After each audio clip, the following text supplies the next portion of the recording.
Okay, let's start. I will just give a little intro for our readers. Yeah. 2 days ago you played at Amit at Ibiza. Tomorrow you will play at Electronic Family. Yeah. Today you are here at Nature One. You streamed more than 500 episodes of your radio show. You have more than 1 million followers at Facebook. You're owner of a label. You remix Moby, Wilm Orbit. You did collaborations with Markus Schulz and Armin van Buuren and Tiesto. And your husband and father and DJ and Dutchman. And welcome to Nature One. Wow, you make it sound like my life is really busy. But yeah, it is. I think so.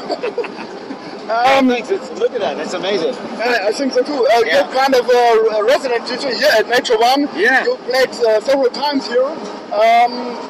This year's motto, we call it home. Is this home for you?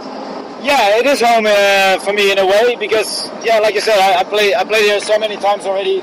So when I get here, I know the location. I'm familiar with the type of crowd that comes here. I really love it. They're always very, energetic. Of course, I know everyone here from at the office. I know the stage managers. It's really every year is like seeing old friends again. So it's really nice. Is it amazing when you see such a big stage, such a big light show?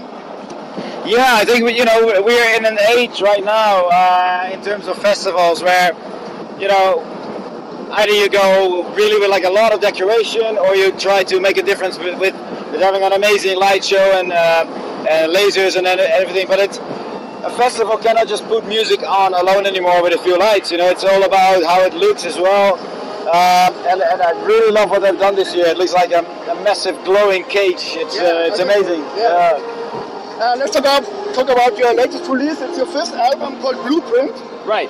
What does Spider-Man and House of Cards to do with your album?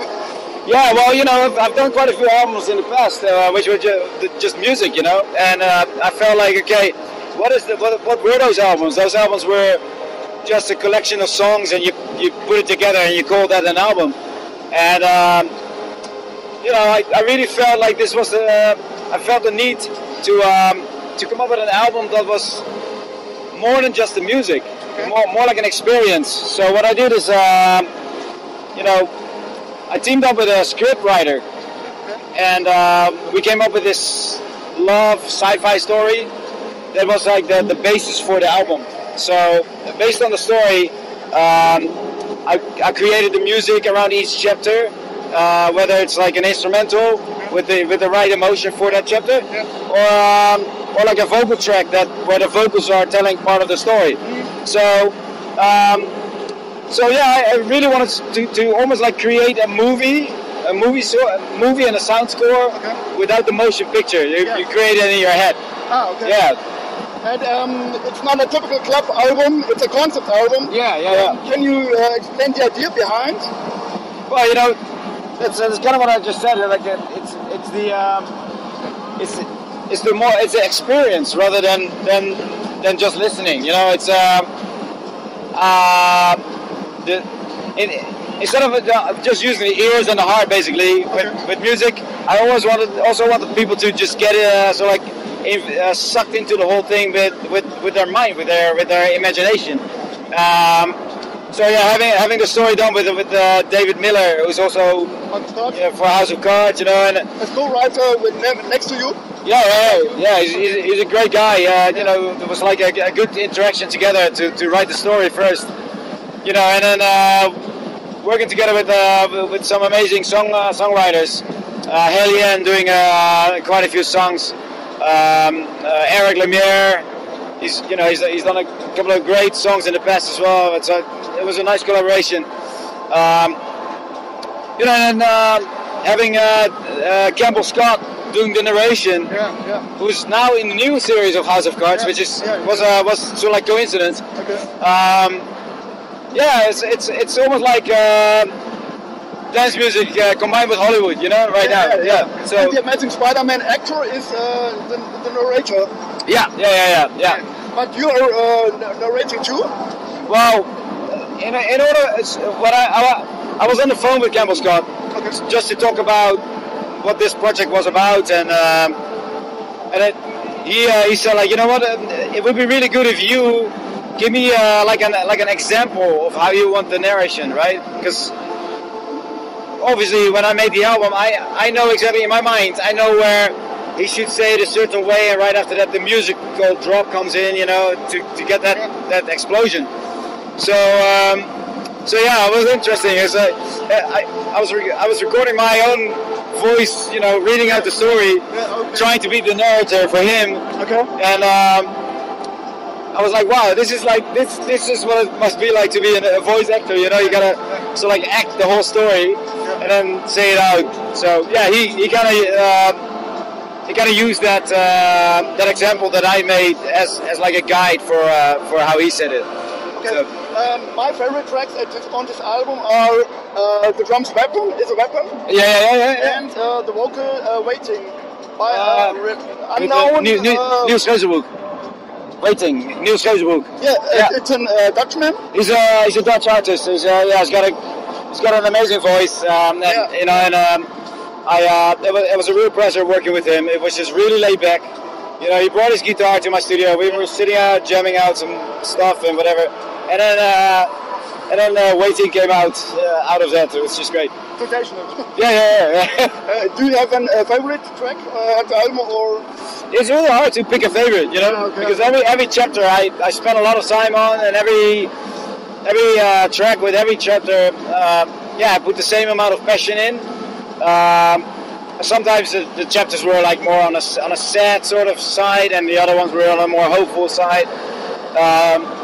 But I don't know. I think Venera, you know, really sums up a lot of where I see my favorite music, which is trance. You know, where I would like to see that. Very telling, very emotional, very very warm. So yeah, Venera is probably one of the more favorite ones for me. Is there a happy end for Lucas and V? Yeah, I think they, you know, in the end they came together, and you know, in a very unorthodox way. Oh, okay.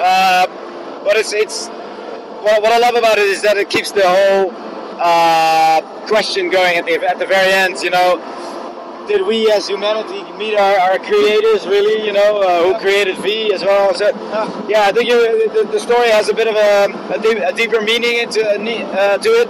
But it's really down to everyone's own interpretation of how you see it. The first single is released under your project Guriella? Well, Ferry Corsten? Well, Guriella, you know, I brought back Guriella 2 years ago. Yeah. And the new Guriella Venera. Yeah. I was making that while I was working on Blueprint, and I had all the tracks for Blueprint, but except the one that was representing V. Okay. And then my wife said, like, you know, Fer, you're trying to cross the two projects together. You know, Ferry Corsten presents Guriella. Yeah. You're coming up with a new album, and Venera is just that storytelling track. Yeah. And when she said, like, why don't you use that on the album somehow? And I was like, I was going through my script and everything, and it's like, this has the perfect emotion, you know, for V, you know, for her character. So yeah, I mean, it's a bit of a combination of both now, Ferry and Guriella. You released a documentary on your YouTube channel in July, I think. Yeah. What is it about? It's about, well, when Guriella came back, there was such a heavy response from the trance community that I started doing the live tour. And then, because of the live tour, everyone was like, we want to see like a registration of it, or we want to hear the live set. And then that made me think, like, well, maybe I should just do a documentary about, like, it's on the one hand, it's like the registration of like the 1 hour show. Okay. At the same time, it's like a throwback to, that's why all the interviews with Above and Beyond and everyone, what Guriella meant for them and the trance scene back in the day, and you know, so a bit of like a history of what Guriella is about. Oh, okay. So it was some years ago. I saw you in the Amsterdam club Descent together with Marcus Schulz, and you were punks. Yeah, that's right. Yeah. Are there any views? Well, you know, Marcus and I, we're very close, you know, but at some point the newer punks, we did it for about a year and a half, and then Marcus had his album coming up, you know, Watch the World. And Dakota? Dakota now. I was focusing on my Gorilla project and our Blueprint. So it's all like we sort of like focused on our own. Okay, but it's not. Oh no, it's not killed. It's just like we give it a bit of a pause, and maybe Marcus will come up with a track next week, or me, you know. And I sent it to him and like, hey, this could be the new single for New Old Bunks, and then we'll see. But right now we're just really focused on our own projects, and decided to just do that first, and then New Old Bunks. If anything happens again in the next months or so, so be it. Yeah. We'll see. Yeah, we hope so. Yeah. Do you prefer playing at the biggest festival in the world, Netman, Tomorrowland, whatever, or in the intimate clubs? I like both, really. Okay. Play for this, you know, you have like like 10,000 people in front of you, and when they all go crazy, it's an amazing feeling. Yeah. At the same time, playing at a festival like this, you're usually limited to like an hour or an hour and a half. Yeah, so and every DJ is. So what you get is like everyone's just banging it out. Yeah. Whereas when you play in a club, you can play 3, 4, 5 hours, whatever. You can really do your thing. It's more intimate. The people are with you, really close by, and that's a really nice feeling too. So, yeah, too much of this wants me to go back to the club. Too much of the club wants me to go back here again. So, yeah. What was your largest set? My longest, I think it was about 10 or 11 hours. Yeah. Do you know where it was? There was a close set or? No, yeah, in a way, yeah. It was full on Ferry. My own event that I did in Ahoy in Rotterdam. Yeah. I did it for 3 years, and so I played from the beginning to the end. But yeah, it's long. But Marcus Schultz is doing that constantly, you know, 12 hours. For me, it's like a big deal. For him, it's like, yeah, okay, whatever, another one. Yeah. You have more than 1 million followers on Facebook. How important is social media or social media platforms in 2017? It is really important. It's your connection to your fans, really, you know. But yeah, I guess I'm still from another generation where it's not so much about social media first and quality and music and everything after, you know. For me, it's like quality and music first, and then whatever happened after that on social media, that's how I grew up, really. Yeah. I understand that sometimes it's better to do it the other way around, but yeah, I think you know, that's the way I look at it. And also, I love social media to have that interaction with my fans one way and the other way back. Yeah. You know, hearing their comments when they're based on some really good facts, you know. At the same time, I don't want to have social media dominate my life. Okay. Because I see some DJs out there, and all they do is like on their phone, like, you know, it's like, dude, get a life. You know, you're not experiencing what you're going through right now. This is like a peak in your career, and all you do is like being on your phone. Yeah. So live a little, and yeah, for me that's not what I want to do with social media. Your set time today is from 3 to 4:30. 4:30, yeah. What do we expect? Well, there's definitely quite a bit of Blueprint coming in tonight. You know, since I'm really touring with that now. Drums a weapon? Drums a weapon for sure. Yeah. So yeah, you can expect quite a bit of that. Okay, thank you very much for the interview. Absolutely, thank you. And for sure. Okay, thank you. Thanks, guys. Okay, bye. All right, thanks. Bye. Thank you. Bye.